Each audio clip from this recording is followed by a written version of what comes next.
예, 안녕하세요. 일반인의 건강한 운동입니다. 예, 일건운입니다.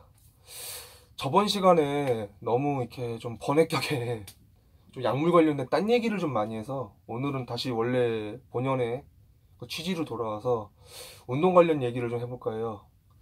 제가 지금, 근데 뭐 피드백이 들어왔었더라고요. 영상 지난 거 봤었는데 거기에 뭐 너무 제가 재주가 없어가지고 이렇게 컴퓨터 쪽에는 편집 없이 그냥 원테이크로 쭉 가다 보니까 뭐 좀 약간 두서도 없고 좀 딴 얘기도 많이 하고 좀 그런 좀 많이 투박하죠. 뭐 그런 피드백을 좀 받았는데 가급적이면은 임시 대본이라도 앞으로 써가지고 좀 이렇게 틀을 잡고 얘기하려고 해요. 주제에 상관없는 이야기 안 하려고 하고 그건 앞으로 좀 개선해 나가도록 할게요. 예.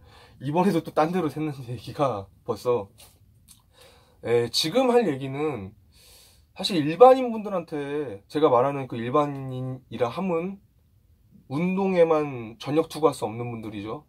식생활, 수면 패턴, 뭐 사회생활 패턴 그거 다 따로 있기 때문에 운동에만 몰빵할 수 없는 분들 얘기하는 거예요. 보통 직장인들이나 이제 학생들 얘기하는 거겠죠.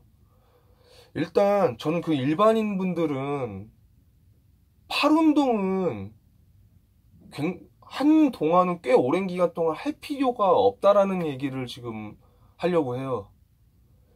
왜 그러냐면은 뭐 사실 몸짱의 상징이라 하면은 뭐 팔이죠 사실. 왜 그러냐면은 보이잖아요. 여름철에 복근 흉근 뭐 길거리 우통을 벗고 다닐 순 없잖아요. 근데 팔 같은 경우는 나시티 입거나 반팔티만 입어도 이렇게 보이니까 뭐 몸짱의 흔히 상징이라고들 하는데, 근데 그렇다고 해도 장기적으로 봤을 때 정말 괄목할 만큼 빨리 발전하고 싶으면은 초심자분들은 한동안은 팔 운동을 좀 멀리 하시는 게 좋다고 저는 주관적으로 생각을 해요. 그 이유는 일단 사람의 신체 중에서 신경이 가장 발달한 부위는 다름 아닌 팔이에요. 사람의 진화 자체가 손을 기민하고 능숙하게 쓰기 위해서 직립으로 진화를 했죠.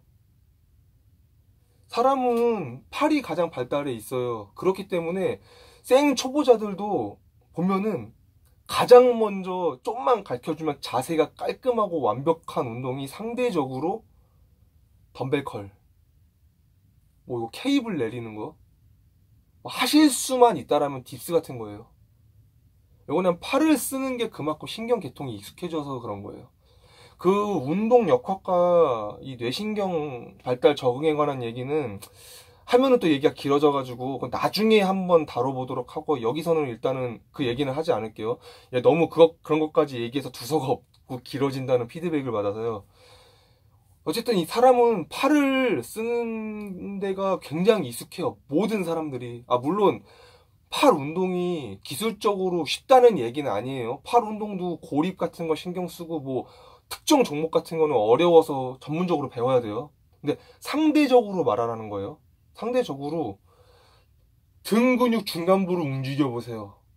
이거 굉장히 막연하잖아요. 대퇴근 내측을 움직여 보세요. 이거 엄청 막연해요, 사실. 할 수는 있는데 막연해요. 근데 이두박근 접어보세요. 누구나 다 해요. 어린애들도요. 삼두 접어보세요, 이거. 누구나 다 해요. 그러니까 워낙에 근육도 좀 단순하고, 물론 여기 팔 결합 조직은 엄청나 복잡하고 예민한 부위이긴 한데, 근육을 얘기하자면은, 사실 움직이는 게 너무 정직해서 되게 쉬워요. 그래서 뇌 신경이 팔을 움직이는 데는 엄청나게 발달해 있어요. 근데 일반인들 같은 경우는 이게 문제가 돼요. 동체 근육이요? 동체 근육이라 하면 몸통 근육을 말하는 거죠. 페이스북 페이지에 어떤 분께서 제가 동체 근육이라는 단어를 쓰니까 동체 근육이 뭐예요? 라고 물어보시길래 얘기를 하는 거예요. 동체 근육이라 하면 요 코어를 중심으로 한 이 몸통 근육이에요. 뭐 등까지도 포함하죠. 동체 근육 운동을 할 때, 동체 근육 뭐 운동, 벤치프레스, 풀업 같은 게 있겠죠. 동체 근육 운동을 할 때, 팔을 움직이는 신경이 몸통 근육을 움직이는 신경보다 사람은 엄청나게 발달해 있어요. 아까 말한 거예요. 등 근육 내측을 움직여보세요. 막연하지만은 이두 적어보세요. 쉽잖아요. 그러니까 사람은 누구나 그래요. 그렇게 진화했어요. 앞에 얘기했던 대로 팔을 능숙하게 쓰기 위해서. 그러다 보니까 어떤 일이 생기냐면은 초심자분들이 벤치프레스, 예를 들어서 벤치프레스를 할 때 나는 분명 가슴에 자극을 주기 위해서 운동을 했는데 삼두가 땡겨요. 팔꿈치 관절이 막 세요. 전완근에 힘 빡 주느냐고 여기가 땡땡해지고 손목 시큰거리고 어떤 사람은 여기가 아프다고 해요. 또 그립을 꽉 쥐느냐고. 그나마 견갑대 쪽 여기 밀 때 요 등 날개뼈 쪽인데요. 견갑대 쪽이 땡긴다는 분은 그나마 나은 거예요. 대부분은 처음에 시작할 때 특히 여기 전면 삼각근 여기 삼각근도 제가 얘기하지만은 여기는 굉장히 복잡한 부위긴 하지만은 여기도 팔만큼이나 전 여기도 팔로 쳐요. 상완 전체.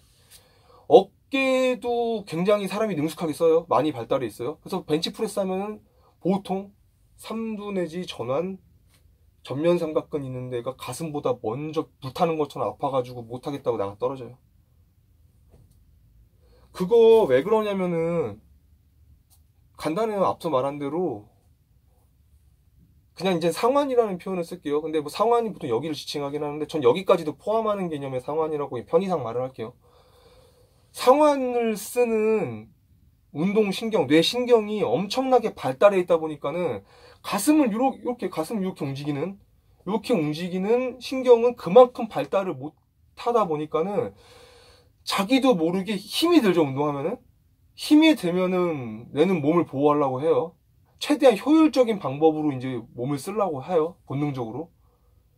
그러다 보니까는 평상시에 신경이 발달해서 가장 많이 썼던 이 상완 부분을 최대한 동원해가지고 하기 시작하는 거예요, 몸이. 너무 고통스러우니까는 살고 싶어서.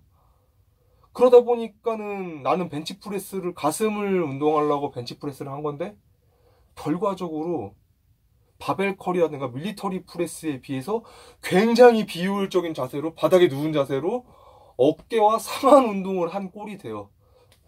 다시 강조할게요. 굉장히 비효율적인 자세로 상완 운동을 한 꼴이 돼요. 그게 앞서 말한 대로 사람은 아무런 운동도 안 하고 그냥 일상생활 하면은 과자 먹고 글씨 쓰고 뭐 게임하고 하다 보니까는 여기가 제일 발달이 있어서 그래요. 내 신경이. 이거 좀 더 이해하기 쉽게 설명해 드리자면은 보통 오른손잡이, 왼손잡이 분들 계실 수 있을지도 모르겠지만 일단 편의상 보편적으로 오른손잡이가 많으니까 오른손잡이로 설명을 할게요. 내가 평소에 운동하시지 않는 분이면은 왼손만 맨날 덤벨컬하고 오른손으로만 덤벨컬하고 왼손으로 뭐 운동 안 하는 것도 아니잖아요. 그냥 운동 아예 안 하시는 분들은. 근데 신기하게 왼손으로 글 쓰고 젓가락질 하다 보면은 뭐 악력 테스트기를 가볍게 한다던가 처음 헬스장 입문해서 막 바벨 들어보면은 오른쪽이 힘이 더 세요, 보통. 근데 그거 오른쪽에 힘이 센 이유는 간단한 거예요. 아까 말한 대로 여기를 자주 쓰다 보니까는 운동신경이 발달해서요. 여기에 대한 이유는 또 아까 말했다시피 말 길어지니까 쓸데없는 대로 세지 않기 위해서 나중에 또 다른 영상에서 설명을 할게요. 그렇기 때문에 이것도 마찬가지 원리예요. 팔을 쓰는 신경이 팔을 뭐 운동을 딱히 더 해줬다던가 그런 건 아닌데 뭐 빡세게 해줬다는 건 아닌데 팔의 신경이 엄청나게 발달해 있다 보니까는 거기보다 이 부위를 쓰는 신경은 상대적으로 떨어지다 보니까는 여기를 자극해야 되는데 익숙치가 않아가지고 움직이는데 익숙한 부위를 자꾸 쓰게 되는 거예요. 운동을 아예 안 한 분들도 이렇게 되는데 거기다가 입문자분들이 나는 그 반팔에 꽉 끼는 이두박근을 만들고 싶다고 팔 운동 열심히 해요. 물론 다른 운동도 같이 하시면서. 그럼 어떤 일이 생기냐면은 팔 근육은 일단 신경 자체에서 먹고 들어가요. 이미 다른 부위보다 앞서 있어요. 운동할 때 예를 들어 스쿼트 처음 배울 때 왜 자세 배우고 왜 계속 많은 수를 반복하는 줄 아세요? 그 방법이 효과가 있어서라기보단 가장 큰 이유는 자주 써서 약한 강도로 여러 기간 자주 써가지고 운동 신경을 깨우기 위해서예요. 스쿼트를 처음 하는 사람은 이 앉아 일어났다 는 자세, 이거 무슨 뭐 한 5회 중량 이하의 초고중량 드는 거 아닌 이상은 쉬워요. 이걸로 20번 앉았다 일어났다 하는 거, 뭐 빈봉 가지고 하는 거, 그거 사실 어려운 건 아니잖아요. 근데도 자세 틀리잖아요. 헉헉거리고. 그거 왜 그러냐면은 힘이 모자르거나 신체 능력이 부족해서가 아니라 그렇게 안 쓰던 동작으로 움직이려니까는 신경이 놀라서 그런 거예요. 적응을 하려고. 자주 해주면 어느 날 편해지죠? 신경이 적응한 거예요.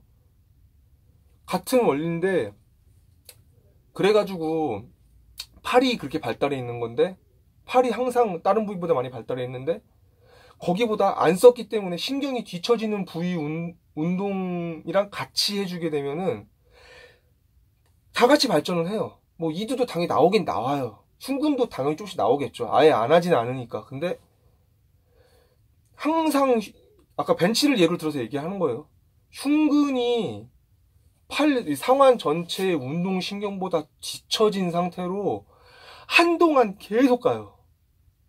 그렇게 되면 어떻게 되냐면은, 이거 그냥 제 친구들 중에서도 이제 보디빌딩 쪽에 종사하는 친구들이 있는데, 그 친구들이 농담을 하는 얘기예요. 바퀴벌레라고, 이거 비하하는 것까지는 아닌데 그냥 농담을 하는 건데, 팔만 이따만한 사람들 있죠. 몸은 얇고 납작한데 그렇게 돼요.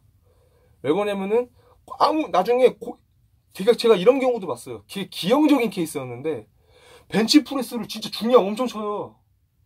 제가 벤치프레스를 한 뭐 평소에 120 정도 전후로 좀 하는데 거의 저만큼 쳐요.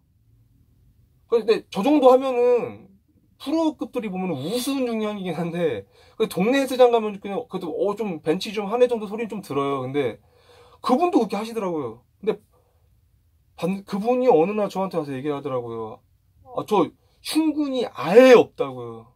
가서 봤는데, 벗은 걸 봤는데 샤워실에서 너무 놀랐어요. 진짜 팔은 장난 아니에요. 팔은 막 이따만한데 거의 마동석 씨 막 이렇게처럼 보이는데, 흉근이 진짜 그냥 아무 운동도 안 한 사람인데 외곽에만 깔짝 있는 막 거의 그 정도예요, 그냥. 그래서 저한테 카운셀링을 하더라고요. 저 중량 비슷하게 치시는 것 같은데 어떻게 하시냐고. 근데 그분이 보니까는 경력은 한 2년 좀 넘으신 것 같은데, 한 3년 정도 되시는 것 같은데, 시작부터 팔을 한 거예요, 팔. 그러니까 이해는 가요. 팔 두껍고 이런 게 멋있으니까 그분도 그렇게 해서 시작을 한 건데, 그래서 그분 팔 중량도 엄청나요. 중량 엄청 치고 하는데, 문제가 팔 운동 신경이 너무 발달해 있으니까는 벤치프레스 할 때 거의 뭐라 해야 되나? 클로즈 그립 프레스급과 같은 거의 뭐 삼두로 막 미는 정도요. 진짜. 근데 그거 자기도 의식은 하는데도 안 된대요. 자꾸 상완을 쓰게 된대요. 고중량을 하면. 그런 경우는 뭐 다 화나죠. 저중량부터 다시 모이고 기초로 돌아가야겠죠. 근데 어쨌든 그렇게 된다는 얘기를 하는 거예요. 시작부터 팔 운동을 너무 일찍 비중을 두고 같이 강조할게요. 팔 운동에 비중을 두고 같이 하게 되면은 그런 일이 생겨요. 저도 일반인 분들 잠깐 봐주고 할 때는 팔 운동 시키긴 해요. 왜냐면은 그것도 나중에 또 설명할 텐데, 일반인 분들한테는 운동을 지속할 수 있는 재미의 측면도 중요하기 때문에, 남자라면 뭐 팔뚝에 대한 로망은 다 있기 때문에 팔 운동도 좀 시키긴 하는데, 면밀히 보고서 약하게 적절하게 시켜요. 절대 그 비중을 두고 시키진 않아요. 그래서 제가 지금까지 하는 말은, 팔 운동 뭐 심심하면 하셔도 돼요. 그건 자기 본인 자유인데, 동체 운동의 신경 발달을 목표로 잡았을 때 거기에 지장을 줄 정도로 메인으로 잡지는 말라는 얘기예요. 예, 그렇기 때문에 팔 운동을 이제 마지막으로 정리하자면은, 팔 운동을 너무 이른 시기에 동체 운동만큼의 비중을 두고, 예를 들어서 벤치프레스, 풀업, 뭐 스쿼트 한 다음에 뭐 덤벨 컬 한두 세트 조그마한 건 괜찮지만은, 뭐 덤벨 컬도 5세트 막 이게 같이 메인 프로그램으로 매일 같이 넣어준다거나, 심지어 어떤 날은 와가지고 나 팔뚝 키우려고 오늘은 팔뚝의 날 해가지고 덤벨 컬 뭐 삼두 운동 이것만 시작하자마자 메인으로 조져버린다든가 뭐 그런 거 말하는 거예요. 그런 거 너무 일찍 하시면은 동체 근육 발달 운동 신경이 이미 발달해 있는 이 상완부 팔 쪽의 운동 신경을 계속 장기간 못 따라가게 돼서 동체의 근육이 기능적인 면에서나 외적으로 보이는 이 미적 면에서나 계속 약점으로 남을 수밖에 없어요. 언젠가는 복구는 돼요. 언젠가는. 근데 굉장히 오랜 시간 걸려요. 그렇기 때문에 초심자분들은, 일반인분들은 당장 팔뚝 같은 게 당장 욕심이 나겠지만은 제가 앞 시간에 설명했듯이 요거 뭐 몇 달 한다고 해가지고 팔뚝 하루 만에 자고 일어났더니 짠 이렇게 되지 않아요. 어차피 기능적인 거나 미적인 뭐 벌크라든가 이거는 상당한 양의 경력을 필요로 해요. 그렇기 때문에 어차피 지금 당장 짠하고 이루어지는 거 아니라면은 장기적으로 보셔요. 장기적으로 봐서 어느 시점인가 빠른 속도로 치고 나가는 때가 생겨요. 그 빠른 속도로 치고 나가는 토대를 마련하기 위해서 지금은 팔뚝 욕심이 나더라도 그 욕심 잠시 버려두시고 제 팔보다 운동신경이 떨어지는 동체, 몸통 근육, 그리고 하체 얘기는 따로 할게요. 하체도 사실은 운동신경이 굉장히 발달해 있는 부위인데 왠지 이유는 아시겠죠? 사람은 직립부인 동물이니까. 근데 그거는 따로 얘기를 하도록 할게요. 어쨌든 지금 예로 든 거를 근거로 해서 팔 운동을 너무 빠른 시기에 비중을 두고 추가하지 마시기 바란다고 강요를 하는 건 아니고 그냥 한번 권유해 보는 거예요. 오늘 여기까지입니다. 감사합니다.